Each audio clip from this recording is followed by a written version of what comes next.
SAW, dan mereka paling banyak tinggal di kota Madinah. Ustaz, kan kita dizalimi, kita seperti ini. Ingat ikhwatul Islam, kita datang ke sini bukan untuk saling balas-balas atau untuk menzalimi, tapi kita datang ke sini untuk beribadah, bermunajat, bermohon kepada Allah. Bahkan kalau dipilih, lebih memilih terzalimi daripada menzalimi. Kalau boleh memilih, apalagi di tanah haram, apalagi di Madinah, apalagi yang tadi kita sebutkan hadis Nabi SAW, dan salah satunya adalah kaum Ansar.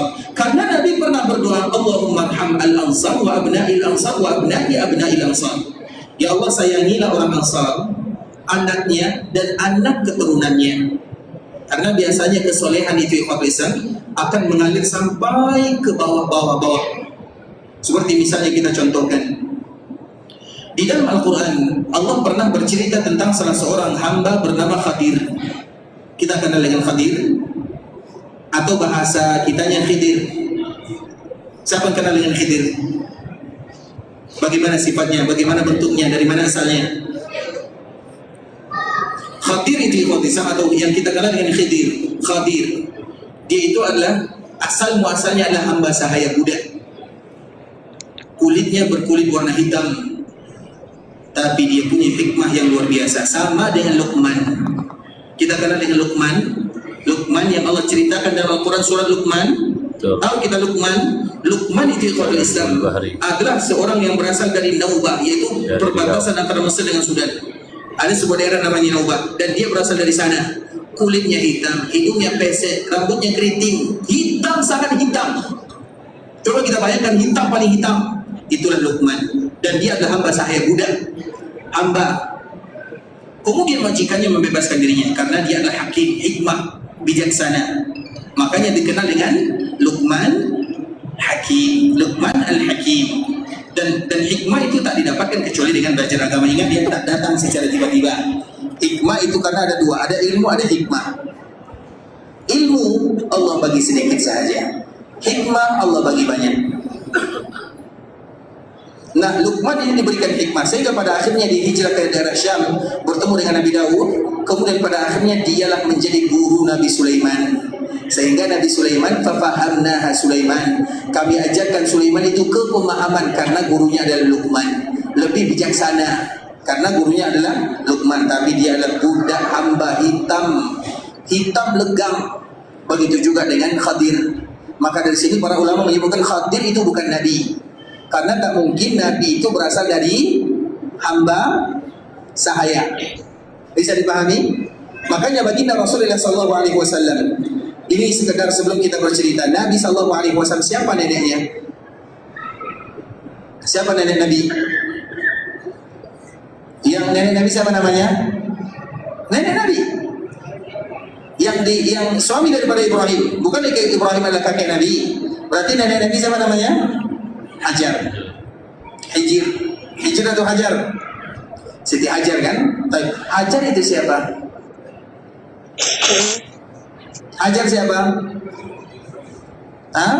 Jangan katakan Hajar itu hamba sahaya budak. Berarti kalau budak berarti Nabi keturunan? Berani mengatakan kalimat ini? Berani? Karena tak mungkin ada, karena Nabi itu semua para Nabi berasal dari nasab yang mulia. Nah, begitu juga dengan Hajar. Hajar itu adalah seorang permaisuri, seorang ratu. Kemudian terjadi perang di antara mereka, ikhwatul Islam, sebagaimana dulu, sehingga ditangkap. Nah, dikala ditangkap diberikan hadiah kepada Ibrahim, kepada Sarah, sehingga Nabi berasal dari keturunannya. Kan lahir dari Ismail, dari Ismail lahir Nabi Muhammad SAW. Agar kita tahu dari mana jalur nasab Nabi SAW, dari jalur nasab yang terbaik. Karena para Nabi itu tidak ada yang berasal dari nasab budak atau hamba. Jelas ya? Begitu juga dengan Khadir. Makanya para ulama menyebutkan Khadir itu adalah seorang yang saleh, seorang yang bijaksana, tapi bukan seorang nabi. Kenapa? Karena dia budak berwarna hitam dan yang semisalnya. Tapi ingat, walau demikian ikhwatul Islam, dia adalah seorang yang terbaik. Bahkan Allah perintahkan Nabi Musa yang dia seorang nabi, seorang rasul, untuk mencarinya. Karena Allah ingin mengajarkan kepada kita bahwa kemuliaan itu bukan karena nasab, pangkat, jabatan, tapi karena iman dan takwa. Ini selalu kita contohkan. Mohon maaf ya cerita kita berputar-putar ya. Kita contohkan jika terjadi Fathu Makkah, Ka'bah, Nabi masuk ke dalam Ka'bah, kemudian Nabi SAW hancurkan gambar patung yang ada di dalamnya, dibuang semuanya. Kemudian Nabi salat 2 rakaat. Kemudian setelah Nabi salat tidak ada satupun yang masuk. Setelah Nabi salat, Nabi keluar, para sahabat mendengarkan, menyaksikan apa yang akan Nabi sampaikan. Tiba-tiba Nabi mengatakan, tidak boleh masuk ke dalam Ka'bah kecuali mereka yang dicintai oleh Allah dan dicintai oleh Rasulnya. Maka di saat itulah yang masuk ke dalam Ka'bah adalah Bilal, budak hitam yang dimerdekakan oleh Abu Bakar Siddiq. Kemudian Usama, anaknya Zaid, dan Zaid itu adalah budaknya Ibunda Khadijah yang dibagi kepada Nabi SAW. Kedua-duanya sama-sama berkulit hitam, berhidung pesek, berambut keriting. Mereka yang Nabi izinkan masuk ke dalam Ka'bah. Padahal ada Abu Bakar, ada Umar, ada Utsman, ada Ali, bahkan ada cucu Nabi di sana. Bahkan ada cucu Nabi yang bernama Ali. Karena cucu Nabi yang bernama Ali ada namanya Umamah, ada namanya Ali. Anaknya Zainab. Zainab putri Nabi yang pertama, dia punya 2 orang anak, satu Umamah, satu Ali. Berarti cucu Nabi yang pertama namanya Umamah, cucu Nabi yang kedua namanya Ali. Nah, Ali ini juga dibawa, tapi tidak masuk. Yang masuk ke dalam Ka'bah 2 orang yang sifatnya sama, warna kulitnya serupa. Karena Nabi ingin ajarkan kepada manusia yang membuat kalian mulia adalah iman dan takwa. Warna kulit, kedudukan, pangkat, harta, itu tak dipandang dalam agama selama iman dan takwa tidak ada. Tapi kalau iman dan takwa ada, maka mulia di atas mulia, cahaya di atas cahaya. Nah, begitulah Nabi mengajarkan. Dan Allah ceritakan dalam Al-Quran, Luqman, begitu juga sifatnya, Khadir, begitu juga sifatnya. Tapi Nabi Musa diperintahkan untuk mencarinya. Kemudian ikhwatul Islam, singkat cerita, kita tahu cerita tentang dalam surah Al-Kahfi, Khadir. Ada 3 peristiwa, kita tak bacakan semuanya. Salah satunya yang terakhir, yaitu Khadir dan Nabi Musa ini mereka masuk ke sebuah kampung yang betul-betul kedekut, kikir, bakhil, pelit. Mereka masuk, minta dijamu, tak ada yang mau. Jadi kampung ini terkenal dengan bakhil. Kemudian di ujung kampung, saking bakhilnya ada rumah yang ingin rusak, sudah roboh, mereka tak mau bantu. Bakhil. Padahal rumah ini milik anak yatim. Karena anak yatim tak boleh buat apa-apa, tapi mereka saking bakhilnya mereka biarkan. Kemudian datang Khadir, datang Musa, diperbaiki rumah. Jika diperbaiki, Nabi Musa bertanya, kenapa engkau perbaiki rumah padahal kampung ini kampung bakhil, kampung kedekut, kikir? Maka di saat itulah Khadir mengatakan, ada firaqu baini wa bainik, ini perpisahan antara kamu dengan saya. Karena Khadir mensyaratkan kamu boleh ikut tapi tak boleh bertanya. Kemudian singkat cerita, maka Khadir menyebutkan, sebelum berpisah aku sebutkan alasannya. Dan cerita yang ketiga, wa amma jidaru fakana li ghulamaini yatimaini fil Madinah wa kana tahtahu kanzul lahumā. Adapun rumah ini, rumah yang rusak ini, yang hampir roboh, yang tidak mau diperbaiki oleh kampung yang pelit kedekut ini, itulah milik 2 orang anak yatim yang ada di daerah tersebut. Kemudian ternyata di bawah rumah ini ada intan permata berlian emas, harta warisan yang banyak sangat, dan mereka masih anak yatim, belum sanggup untuk mengelola mencarinya. Kemudian alasannya bukan itu, bukan karena anak yatim ini, karena anak yatim di dunia banyak. Tapi kenapa Allah mengutus Khadir, mengutus Nabi Musa untuk memperbaiki rumah tersebut, untuk menjaga harta warisannya? Alasannya satu, wa kana abuhuma salihah, karena ayah mereka adalah orang-orang yang saleh. Alasan Allah menjaga anak agar mendapatkan warisan ini adalah karena ayahnya saleh. Imam Ibnu Katsir rahimahullah ta'ala menyebutkan, yang saleh itu bukan ayah kandungnya, tapi yang saleh itu ayahnya, kakeknya, buyutnya sampai nomor 7. Dengan kesolehan kakeknya yang ke-7 ini, Allah jaga anak dan keturunannya. Jadi kadang-kadang kesolehan kita itu tak nampak pada anak kita, bisa jadi pada cucu. Tak nampak pada cucu, bisa jadi pada, di bawah cucu apa namanya? Cici, di bawah cici apa namanya? Cocok. Tahu apa namanya? Pokoknya di bawah lah. Nah, kesolehan seorang mukmin itu ke bawah. Dan itu diceritakan oleh Allah dalam Al-Quran. Makanya sesiapa pun yang saleh amal hidupnya, tidak akan pernah lagi berpikir nanti anakku makan apa, nanti mereka buat apa, nanti mereka bekerja di mana. Cukup Allah yang jaga dengan kesolehannya. Artinya kalau dalam surat ini saja Allah jaga 7 turunan, bagaimana dengan orang yang paling saleh di dunia? Siapa yang paling saleh di dunia? Para sahabat kan? Yang paling saleh itu adalah Abu Bakar Siddiq, adalah Umar, adalah Utsman, ada Ali. Betul atau salah? Siapa yang paling saleh? Siapa kalau sekiranya ada wali, para wali, siapa mereka? Abu Bakar Siddiq radhiyallahu taala anhu, Umar bin Khattab, Utsman bin Affan. Kalau sekiranya ada tanah para wali di sini, dia di Madinah. Bukan dari sini semua para sahabat Nabi radhiyallahu taala anhu. Itu adalah negerinya para wali kalau ada kalimat ini. Tapi kan tak pernah kita sebutkan daerahnya para wali. Madinah ini semuanya para wali. Para sahabat itu adalah para wali. Apa itu wali, ikhwan Islam? Apa itu wali? Ala inna awliya Allah la khaufun alaihim wa lahum yahzanun alladzina amanu wa kanu yattaqun. Itu para wali. Sifatnya disebutkan oleh Allah Azza wa Jalla dalam Al-Quran. Ala inna awliya Allah. Ketahuilah sesungguhnya wali tidak pernah takut, tidak sedih, tidak takut menghadapi masa depan, tidak sedih memikirkan masa lalu. Siapa mereka? Alladzina amanu wa kanu yattaqun, yaitu mereka yang beriman dan bertakwa. Siapa yang paling beriman dan paling bertakwa? Sahabat Nabi.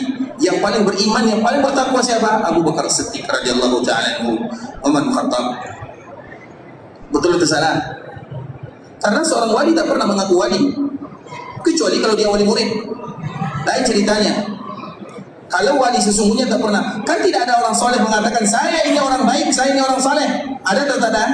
Kecuali namanya Saleh bin Muhammad. Namanya Saleh, dia mengatakan saya ini saleh karena namanya Saleh. Dan kita selalu menyebutkan ungkapan yang disebutkan oleh Imam Syafi'i rahimahullah taala. Siapa yang kenal Imam Syafi'i? Ada yang kenal Imam Syafi'i? Berarti tak ada yang mazhab Syafi'i di sini ya? Siapa Imam Syafi'i? Imam Syafi'i itu ikhwatul Islam.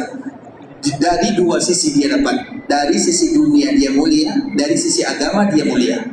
Dari sisi dunia, nasabnya sama dengan Nabi, satu kakek dengan Nabi. Apakah ada lebih mulia daripada Imam Syafi'i? Satu-satunya adalah alhamdulillah kita semua mazhab Syafi'i kan? Nah, Syafi'i itu salah satu kelebihan dia dibandingkan dengan ulama-ulama yang lain, dia satu kakek dengan Nabi sallallahu alaihi wasallam. Imam Malik tidak demikian, Imam Abu Hanifah tidak demikian, Imam Ahmad juga tidak demikian. Tapi kalau Imam Syafi'i satu kakek dengan Nabi. Maknanya dia adalah orang mulia, terbaik dalam sisi nasab.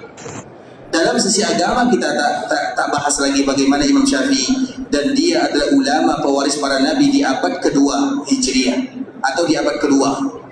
Dan itu semua para ulama sepakat dengannya. Maknanya mulia dari dua sisi, dari sisi agama, dari sisi dunia. Apa kata Imam Syafi'i? Uhibbus salihin wa lastu minhum la'alli an anala minhum syafa'ah wa akrahu man tijaratul ma'asi wa in kunna sawa'an fil bid'ah. Aku itu suka kepada orang-orang baik, kepada orang-orang saleh, walau aku bukan orang saleh. Ada yang berani mengatakan Imam Syafi'i bukan orang saleh? Tidak ada. Tapi apa kata Imam Syafi'i? Aku suka kepada orang saleh walau aku bukan orang saleh. Kemudian dia sambung, dan aku tak suka kepada orang-orang yang banyak maksiat walaupun aku banyak maksiat. Allahu Akbar.